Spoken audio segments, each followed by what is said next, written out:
Hi అండి, నమస్తే. నేను మీ Navyasri. Welcome to eat non stop. ఇవాళ సెషన్లో మనం super tasty restaurant style paneer butter masala ఇంట్లోనే ఎలా తయారు చేసుకోవచ్చో చూద్దామండి. దాని తయారీకి పన్నీర్ ఒక 250 గ్రామ్స్ తీసుకున్నానండి నేను. అలా తీసుకున్న పన్నీర్ని ఇలా మీడియం సైజులో క్యూబ్స్లా కట్ చేసుకుని ఒక బౌల్లో తీసుకున్నాను. తయారు చేసుకునే విధానం: ముందుగా స్టవ్ ఆన్ చేసి బాండీ పెట్టుకుని అందులో 2 టేబుల్ స్పూన్స్ ఆఫ్ ఆయిల్ వేసుకుంటున్నానండి. ఆయిల్ కొంచెం వేడవగానే నేను ఒక 2 బిర్యానీ ఆకులు వేసుకుంటున్నానండి. అలానే ఒక 2 ఇలాచీ వేసుకుంటున్నాను. 5 ఎండుమిర్చి వేసుకుంటున్నానండి. వేసుకుని ఫ్రై చేసుకుంటున్నాను అనమాట. ఇవి కొద్దిగా ఫ్రై అవ్వగానే ఉల్లిపాయ ముక్కలు వేసుకుంటున్నానండి. ఒక మీడియం సైజ్ ఆనియన్ని కట్ చేసి వేసుకుంటున్నాను. మరీ చిన్నగా కూడా ఏం కోయక్కర్లేదండి. ఉల్లిపాయ ముక్కలు మీడియం సైజులో కోసుకోవచ్చు. రీజన్ ఏంటంటే మనం ఇవన్నీ మగ్గిపోయిన తర్వాత మిక్సీ పట్టుకుంటాం అన్నమాట. సో మరీ అంత ఫైన్గా ఏం చాప్ చేసుకోక్కర్లేదు. ఆనియన్స్ త్వరగా మగ్గడానికి నేను ఒక పించ్ ఆఫ్ సాల్ట్ వేసుకుంటున్నానండి. అలానే పేస్ట్ యొక్క టెక్స్చర్ బాగుండడానికి, టేస్ట్ కూడా బాగుండడానికి నేను క్యాష్యూ నట్స్ వేసుకుంటున్నానండి. జీడిపప్పు మాత్రం స్కిప్ చేయొద్దండి, చాలా టేస్టీగా ఉంటుంది గ్రేవీ. ఆనియన్స్ బాగానే ట్రాన్స్పరెంట్గా అయ్యాయండి. ఇప్పుడు నేను టొమాటోస్ వేసుకుంటున్నాను. ఒక 3 టొమాటోస్ యాడ్ చేసుకుంటున్నానండి. అవి కూడా బాగా పండిన టొమాటోస్ వేసుకుంటున్నాను. గ్రేవీ కలర్, టేస్ట్ కూడా బాగుంటుందండి బాగా పండిన టొమాటోస్ వేసుకుంటే. పైగా త్వరగా మగ్గుతాయి కూడా. చూస్తున్నారు కదా, టొమాటోస్ బాగానే మగ్గుతున్నాయండి. ఇలా మగ్గిపోయిన తర్వాత ఈ మిక్స్చర్ని బాగా కూల్ చేసుకోవాలండి. స్టవ్ ఆఫ్ చేసి మిక్చర్ బాగా కూల్ అయిన తర్వాత మిక్సీ పట్టుకోవాలి. ఫైన్ పేస్ట్ లాగా మిక్సీ చేసుకోవాలండి. చూస్తున్నారు కదా, టొమాటో బాగానే మగ్గిపోయింది. నేను స్టవ్ ఆఫ్ చేసుకుని మిక్సీ చేసుకుంటున్నానండి. ఫర్దర్ ప్రాసెస్ చూద్దాం. స్టవ్ ఆన్ చేసుకుని ఇంకొక కడాయి పెట్టుకుని దానిలో ఒక 2 టేబుల్ స్పూన్స్ ఆఫ్ ఆయిల్ వేసుకుంటున్నానండి. మీరు బటర్ కూడా వేసుకోవచ్చు. నేను ఆయిల్ వేసుకుంటున్నానండి. ఆయిల్ కొద్దిగా హీట్ అవ్వగానే 1 టేబుల్ స్పూన్ కారం వేసుకుంటున్నానండి. అలానే 1 టేబుల్ స్పూన్ గరం మసాలా వేసుకుంటున్నాను. 1/2 టేబుల్ స్పూన్ సాల్ట్ వేసుకుంటున్నానండి. అలానే ఒక పించ్ ఆఫ్ కసూరి మేతి వేసుకుంటున్నానండి. జస్ట్ కొద్దిగా అనమాట, ఎక్కువ కూడా కాదు. వేసుకుని ఫ్రై చేసుకుంటున్నానండి. పచ్చివాసన అంతా పోయేదాకా ఫ్రై చేసుకుంటున్నాను ఆయిల్లో.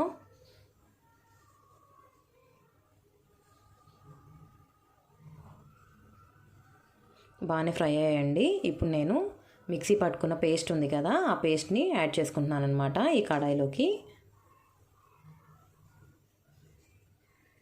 ఈ కారం అంతా కూడా ఈ పేస్ట్లో కలిసేలాగా కలుపుకుంటున్నానండి.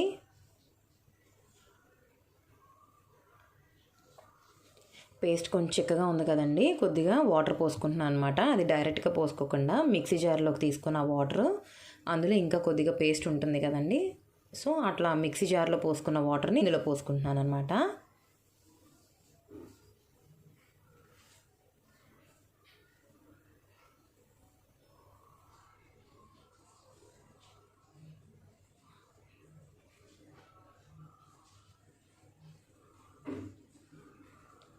ఒకసారి ఈ పేస్ట్ మొత్తాన్ని బాగా కలుపుకొని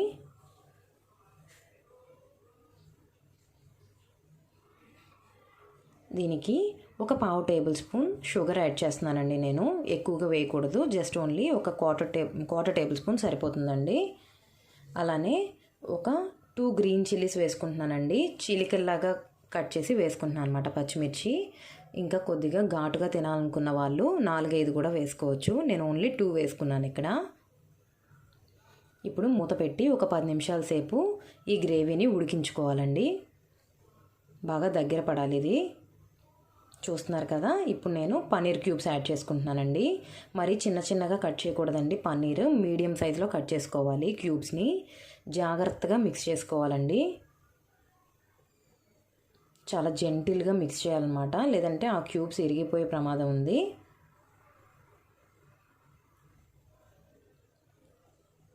మూత పెట్టుకుని మరొక 10 నిమిషాలు ఉడికించుకోవాలండి. ఈ పన్నీర్కి మన గ్రేవీకి ఏదైతే టేస్ట్ ఉందో అదంతా కూడా ఆ పన్నీర్ పీసెస్ అబ్జర్వ్ చేసుకోవాలి కదా, అందుకని మరొక 10 మినిట్స్ ఉడికించుకోవాలండి ఈ గ్రేవీని.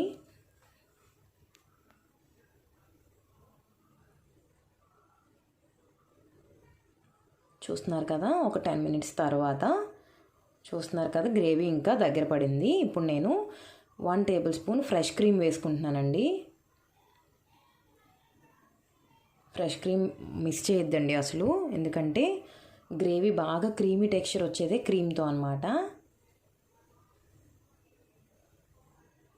అలానే 1 టేబుల్ స్పూన్ బటర్ వేసుకుంటున్నానండి. చాలా టేస్టీగా, చాలా క్రీమీగా ఉంటుందండి గ్రేవీ టెక్స్చర్ క్రీమ్ అండ్ బటర్తో. సో ఇప్పుడు ఇది కూడా బాగా కలుపుకొని నేను మూత పెట్టుకుని మరొక 5 నుండి 10 నిమిషాల సేపు వరకు గ్రేవీ దగ్గర పడేంత వరకు ఉడికించుకుంటున్నానండి.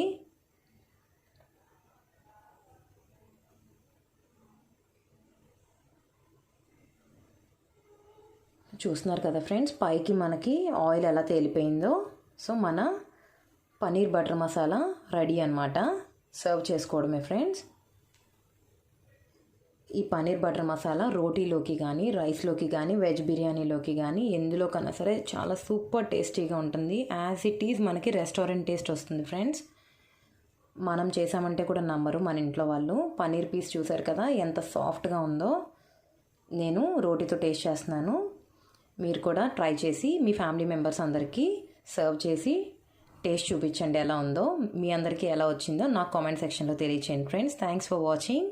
మరిన్ని వీడియోస్ కోసం please subscribe eat non stop. Thank you friends. Bye.